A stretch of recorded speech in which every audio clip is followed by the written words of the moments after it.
उसने कमाया सारा ही हराम है, जायज एक पैसा नहीं, उसने भी हकीर समझ लिया। यानी वो ये कह रहा है कि मैं हलाल खाता हूं, ये अमीर हराम खाते हैं, तो बात खत्म हो गई। उसने भी हकीर समझ लिया, इसने भी हकीर समझ लिया। अब उन्वान ही था ना, अगर उन्वान बदल लेते तो बात बन जाती। अमीर अगर ये कहता कि मैं इस गरीब की मदद करूंगा इसलिए कि पैसे मेहनत से नहीं मिलते, खुदा के फजल से मिलते हैं, तो वो ये ना कहता कि ये मेहनत करता तो आगे चला जाता। और गरीब अगर समझता इस बात को तो ये ना कहता अमीर सारे हराम ही खाते हैं, वो कहता भाई रब ने जो मेरे लिए पसंद किया मुझे दिया, जो इसके लिए पसंद किया इसे दिया, बात खत्म हो गई, झगड़ा खत्म। उन्वान तो मिल जाएगा आपको, मुस्बत भी और मनफी भी। तो अच्छी बात नहीं कि मुस्बत इख्तियार करें। सैयद अहमद कबीर रिफाई कहते मैं गुजर रहा था, एक दिन मेरे साथ ऐसा हुआ कि मैं गुजर रहा था खेत के अंदर से, इधर भी पानी था इधर भी पानी था। होता है ना पानी पानी होता है फसलों में कई दफा। कब होता है ज्यादा पानी? नहीं, जो कद्दू करीद है जी, वो जब कद्दू करते हैं ना तो दोनों जाने पानी भरा होता है ना जी, वो ट्रैक्टर भी पानी में चलता है। मैं पेंडू हूं ना, मुझे ज्यादा पता है क्या हालात होते हैं। तो वो इधर भी पानी इधर भी पानी, तो दरमियान में से वो मुंडेर होती है छोटी सी, वाटा खीदा अपनी जुबान है। तो कहते इधर भी पानी था इधर भी पानी था। सैयद अहमद कबीर रिफाई कहते हैं मैं गुजर रहा था, असर की नमाज का टाइम हो गया, मैं जल्दी जल्दी जा रहा, सामने से कुत्ता आ गया। इंसान अशरफुल मखलूकात है, लेकिन वो अल्लाह का शुक्र करेगा कि उसने मुझे अशरफ बनाया है। ये नहीं कह सकता कि ये मखलूक हकीर है, ये बुरी है, ये नहीं कह सकता। शुक्र करे कि मुझे अल्लाह ने अशरफुल। सैयद अहमद कबीर रिफाई कहते हैं कुत्ता आ गया सामने से। अब कुत्ता आया तो मुझे जल्दी थी, कुत्ता भी भीगा हुआ था। अब मेरा दिल करे कि कुत्ता नीचे उतरे तो मैं गुजरूं, कुत्ता खड़ा है कि ये साइड पे हो तो मैं गुजरूं। कहते हैं देर हो गई, तो मुझे डर लगता था, मैंने कभी कुत्ते को भी नहीं झिड़का था, कभी कुत्ते को भी, अपनी इतनी हैसियत ही नहीं, झिड़का ही नहीं कभी किसी से। आप फरमाते हैं देर हो गई तो मैंने कहा या अल्लाह, हजरत सैयद अहमद कबीर कहते हैं मैंने कहा या अल्लाह इस कुत्ते को जुबान ही दे दे, मैं इसे कुछ समझा ही दूं, इसे जुबान ही दे दे, तू तो कादर मुतलक है। उसे जुबान दे दी। तो मैंने कुत्ते से कहा नीचे उतर जा, मैंने नमाज पढ़नी है। तो कहने लगा बाबा जी आप उतर जाए, आप उतर जाए, आप उतर जाए, मैं क्यों उतरूं? तो सैयद अहमद कबीर रिफाई कहते हैं मैंने उससे कहा कि बात यह है कि मेरे ऊपर नमाज फर्ज है, तेरे ऊपर फर्ज नहीं, तो मैंने नमाज पढ़नी है। अगर मैं खेत में उतर गया तो कीचड़ है, मेरे कपड़ों को मिट्टी लग जाएगी, पता नहीं पानी पाक है कि नापाक है, तो तू उतर जा, तेरे ऊपर नमाज नहीं फर्ज, तो मुझे जाने दे। तो सैयद अहमद कबीर रिफाई कहते हैं उसने ऐसी बात की कि मेरे ऊपर वजद तारी हो गया।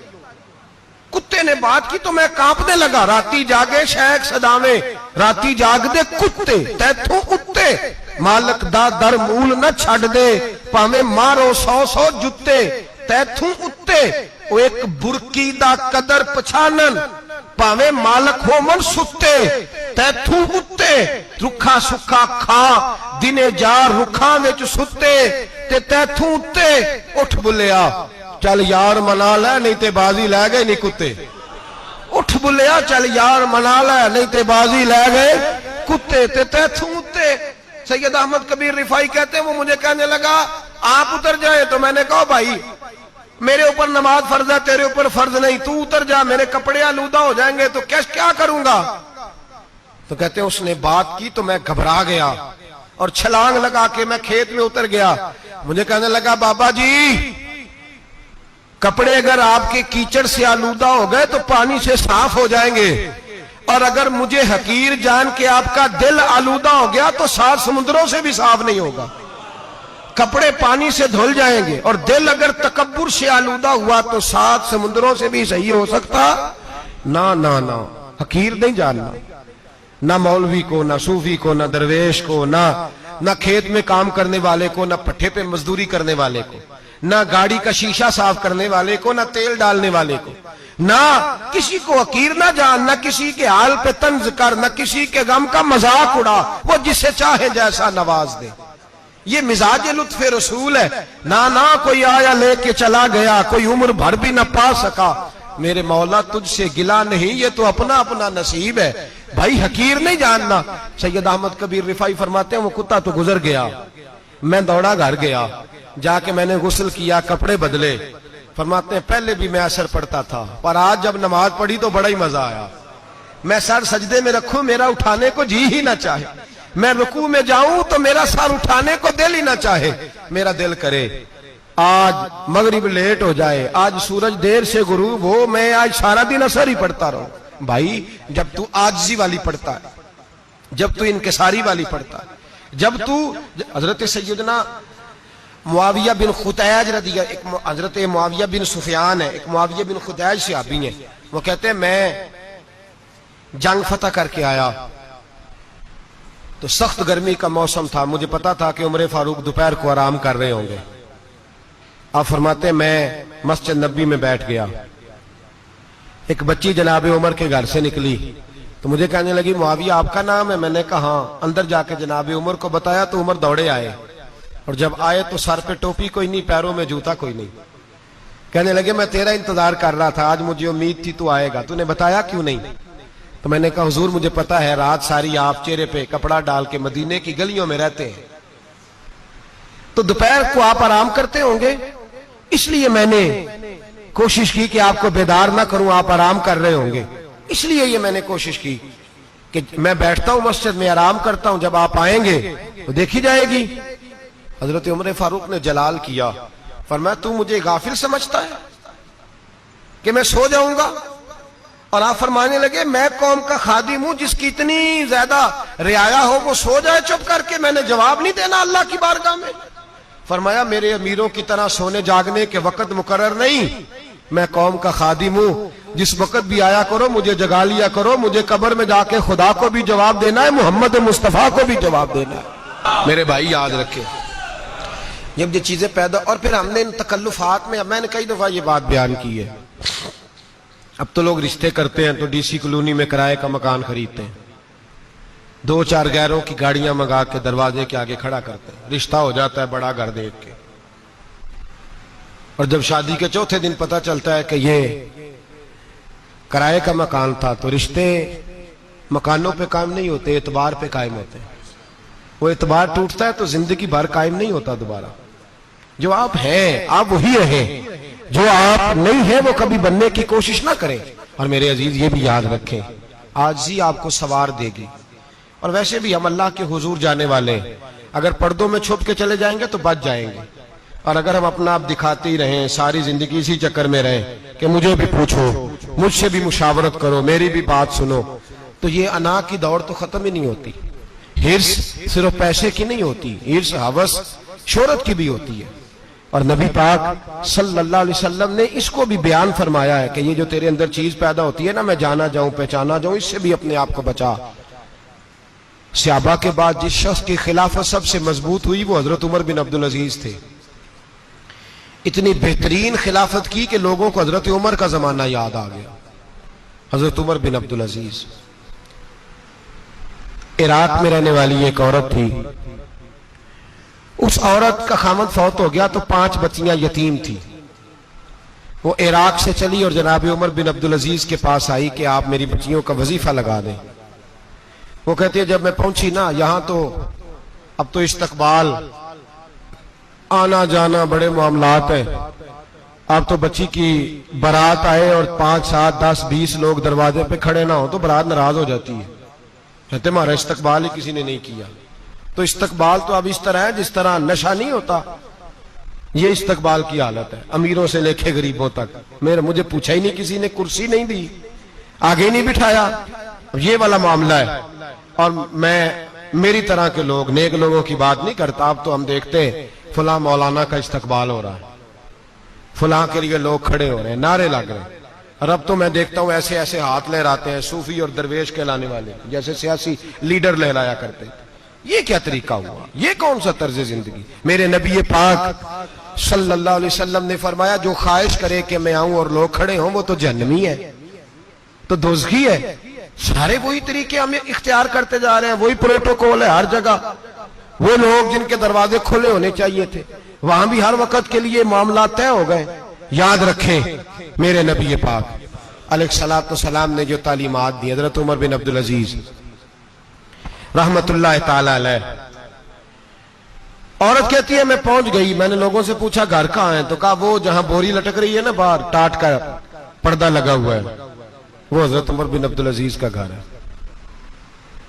कहती है मैं दरवाजे पे दस्तक दी, एक औरत ने दरवाजा खोला तो मुझे बीबी जान के अंदर बुलाया। तो उनके घर के अंदर जब मैं दाखिल हुई तो बड़ा सारा सेन था, एक तानिम कुआं लगा था, एक तरफ एक बड़ा दरख्त था और एक छोटा सा बनाई हुई थी जगह बर्तन धोने के लिए, और बीबी ना बर्तनों को मिट्टी लगा के साबुन लगा के बैठी हुई थी, काम कर रही थी वो औरत। मुझे उसने दरख्त के नीचे बिठाया, पानी पिलाया। कैसे आई हो? मैंने कहा अमीरुल मोमिनीन से मिलना है। कहने लगी बैठो थोड़ी देर में आ जाते। कहती थोड़ी, मैंने समझा घर की कोई मुलाजमा है, मैं बैठ गई। थोड़ी देर गुजरी, फिर दस्तक हुई, उस बीबी ने उठ के दरवाजा खोला तो जब वो शख्स अंदर आए तो कहने लगी बड़ी देर से बर्तनों को साबुन लगा के बैठी हूं, कहां रह गए थे? कहती है वो साहब कहने लगे बस जरा मसरूफ हो गया था, दौड़े गए, कुएं से पानी निकाला, बीबी को दिया, उसने बर्तन धोए। कहती है फिर थोड़ा सा सिरका और एक रात की रोटी वो लाई, उस शख्स ने खाई। मैंने कहा कि ये दोनों घर के मुलाजम है, मियां बीवी काम करते हैं। जब वो खाना खा चुके तो वो औरत मेरे पास आई, कहने लगी उठ के मिल लो अमीरुल मोमिनीन से। मैंने कहा कौन अमीरुल मोमिनीन? तो कहने लगी कब से तो आए हैं, ये जिसने कुएं से पानी निकाला यही मुसलमानों का अमीर है, और ये जिसने दरख्त के नीचे बैठ के सिरके से रोटी खाई है यही है। ये फरिश्तों की दास्तान नहीं, ये वो लोग हैं। मैं रात को भी कह रहा था एक जगह पे कि ये लोग जो है ना जिनका आप रोज शिकवा करते हैं हुकूमतें बड़ी खराब हैं, ये कोई नहीं खराब, बिल्कुल खराब नहीं। जितने सियासी लीडर हैं सारे सही हैं। खराब वो लोग हैं जो इन्हें वोट दे के लीडर बनाते हैं, बिल्कुल खराब नहीं। मैं तो इनके हक में होता जा रहा हूं। नाराज हो गए ना आप लोग? अल्लाह करे तुसी हो जाओ तो अगले इलेक्शन च सियाने भी हो जाओ, आमीन तो कह दे। मैंने कोई मशवरा नहीं देना, इसलिए कि मेरी नजर में कोई ऐसा शख्स नहीं जिसके लिए मैं आपसे कह सकूं कि वोट दें। और हम तो ऐसी बात करें तो कई लोग नाराज होकर चले जाते हैं, लेकिन कोई परवाह नहीं, इसलिए कि ये दीन मेरे नबी पाक का दीन सिर्फ मस्जिद का दीन नहीं। इंशाअल्लाह आइंदा जुम्मे नजरिया पाकिस्तान बयान करूंगा और बताऊंगा कि पाकिस्तान का मतलब क्या, ला इलाहा इल्लल्लाह मुहम्मदुर रसूलुल्लाह सल्लल्लाहु अलैहि वसल्लम। हुजूर का जो कुरान नाफज होगा मस्जिद में, वो कुरान कचहरी में भी नाफज होगा इंशाअल्लाह। और वो कुरान नाफज होने आया है, असेंबलियों में वही कुरान नाफज होगा इंशाअल्लाह। और यही चिराग जलेगा तो रोशनी होगी। बयान करेंगे और डट के बयान करेंगे, आपको बताएंगे। बस जो बात समझा रहा हूं फिल वक्त वो समझे। मुजरम वो नहीं जो बड़ा बन के लूटता है, मुजरम वो है जो उसको सपोर्ट करता है, जिसने उसे बड़ा बनाया है। ये याद रख लें, हमारी कोई बचत नहीं होगी, हमसे पूछा जाएगा। हम सारे कचहरी में खड़े होंगे, अल्लाह सवाल करेगा कि तुम बताओ तुम इनके मददगार क्यों बने थे, तुम सपोर्ट क्यों करते थे, ये पूछा जाएगा और हमने जवाब देना है। बहरहाल आम दाम पर सरे मतलब जनाब उमर बिन अब्दुल अजीज रहमतुल्लाह अलैह के वो बीबी गई तो कहने लगी कि ये अमीरुल मोमिनीन ने कहा। वो उठ के हाजिर हुई, कहा हुजूर मैं इराक से आई हूं, मेरा खामद फौत हो गया, मेरी 5 बेटियां हैं, वजीफा लगा दे। वो बीबी कहती है मेरा दिल था कि यतीम बच्चियों का 100 दिनार साल का लगा देंगे तो बड़ी बात है। कहती है जब मैं उनके पास गई तो हजरत उमर बिन अब्दुल अजीज को बताया तो वो रोने लग गए और मुझसे माफियां मांगने लगे। मैंने कहा हुजूर आप क्यों माफी मांगते हैं? तो कहने लगे इसलिए माफी मांग रहा हूं कि तू मेरी रियाया में थी और तेरी 5 बच्चियां यतीम थी, तुझे खुद चल के आना पड़ा है। मेरा काम था तेरी खबर लेता, माफ कर दे अल्लाह की रिजा के लिए। उन्होंने वजीफा लिखना शुरू किया तो मेरी एक बच्ची का 1000 दिनार साल का लिखा। मैंने कहा अल्लाह तेरा शुक्र है। फिर दूसरी बच्ची का 1000 लिखा तो मैंने कहा अल्लाह तेरा शुक्र है। तीसरी का 1000, चौथी मैंने कहा शुक्र है। जब चौथी का लिखा तो मैंने कहा अल्लाह आपका इकबाल बुलंद करे, अल्लाह आपको हमेशा इसी तरह फलता फूलता रखे।